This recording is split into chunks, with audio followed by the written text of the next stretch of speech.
जो आपने company create करनी है, सबसे पहले नई कंपनी बनेगी आज आपकी, जिसका नाम होगा दक्षिण फर्नीचर प्राइवेट लिमिटेड। ये कंपनी बनानी है आपने सबसे पहले।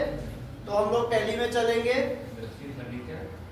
दक्षिण फर्नीचर प्राइवेट लिमिटेड।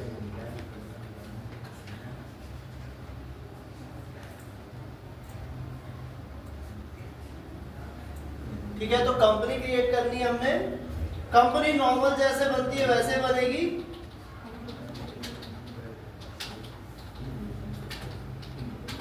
में आपने जो ऑप्शन मैंने आपको अभी नो रखा है, जो कि आपका बिल वाइज एंट्री, वो नो ही रखना है। एंड जो आपका जीएसटी का ऑप्शन है उसको एनेबल करना है, गुड्स एंड सर्विस टैक्स, ये आपको ऑलरेडी बता चुका हूं, इसको यस किया।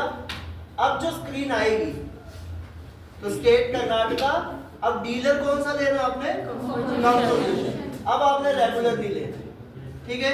अब कंपोजिशन के लिए मैंने जो जो ऑप्शंस आपको बताए थे कि ये आपका ना तो किसी से टैक्स ले सकता है, ना ही ये जो है आईडीसी क्लेम कर सकता है, ठीक है, तो वो सब चीजें इसकी ऑटोमेटिकली डिसेबल हो जाएंगी। क्लियर?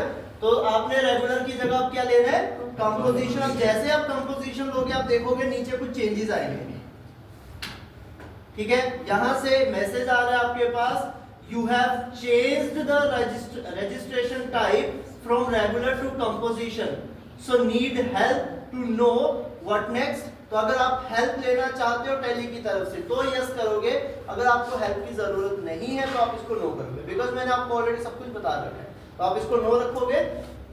एंड अब आप देखिए यहाँ पे कुछ चेंजेस आ गए, ठीक है। तो अब आपके पास जो बाकी के ऑप्शन सेम है, यहाँ पे अगेन एसएससीज ऑफ अदर टेरिटरी अभी नो ही रखना है, ये यूनियन टेरिटरी के लिए यस करना है। एप्लीकेबल फ्रॉम 1 अप्रैल, अब 2025 आएगा क्योंकि फाइनेंशियल ईयर नया स्टार्ट हो गया आपका। After that GST number again वैसे ही डलेगा, तो 29 से स्टार्ट होगा। ये आपका आ गया जीएसटी नंबर। अब जीएसटी नंबर के बाद यहां तक आपको ऑलरेडी पता है। अब नेक्स्ट क्या आ रहा है पोर्शन, मैं आपको बताता हूं क्या क्या ऑप्शन आ रहे हैं आपके पास।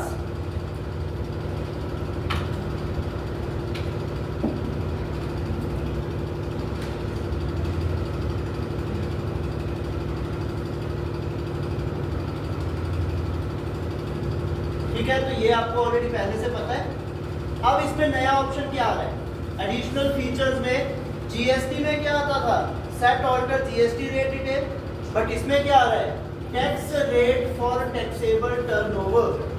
अब मैंने आपको क्या बताया, अगर ट्रेडिंग और मैन्युफैक्चरिंग सेक्टर है तो कंपोजिशन डीलर कितना परसेंट पे करेगा गवर्नमेंट को अपने टर्नओवर का, 1%। और अगर आप फूड एंड बीवरेजेस सप्लाई में हो तो कितना होगा, 5%।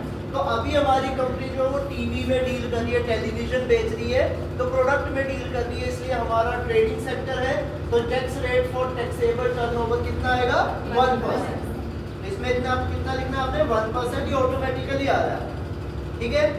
सेकंड ऑप्शन आपके पास आता है basis for tax calculation. So tax calculation जो है आपके पास, इसमें क्या क्या ऑप्शन आएंगे, ये हो गया।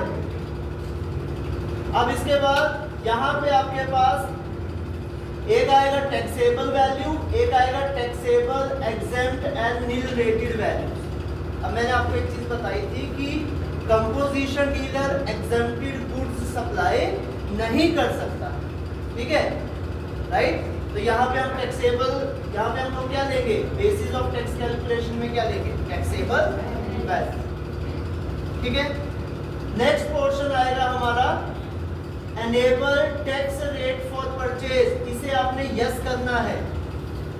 Enable tax rate for purchase, इसे आपने क्या करना है, यस। अगर आप इसको नो रखोगे तो जब आप परचेज की एंट्री डालोगे कंपोजिशन डीलर के अंडर तो उस पर टैक्स नहीं लगेगा।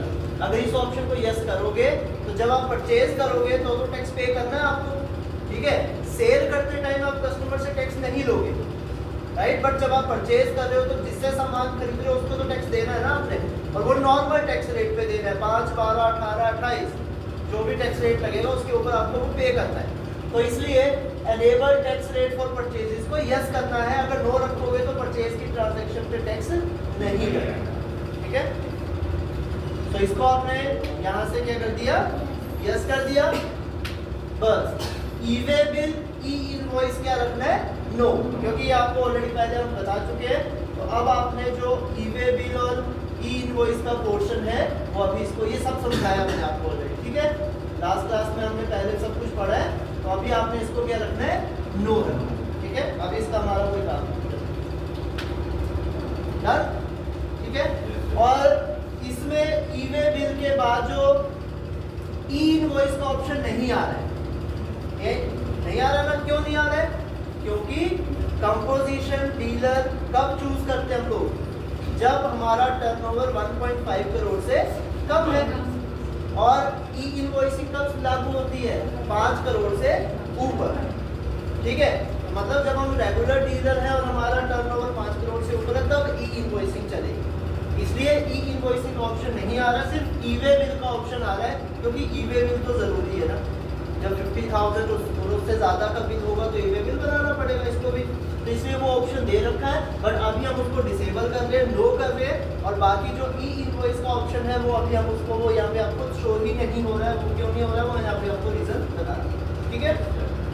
और अब आप इसको क्या कर लोगे, एक्सेप्ट, और इसको भी क्या कर लोगे, एक्सेप्ट। तो ये हो गया आपका कंपोजिशन डीलर का पार्ट।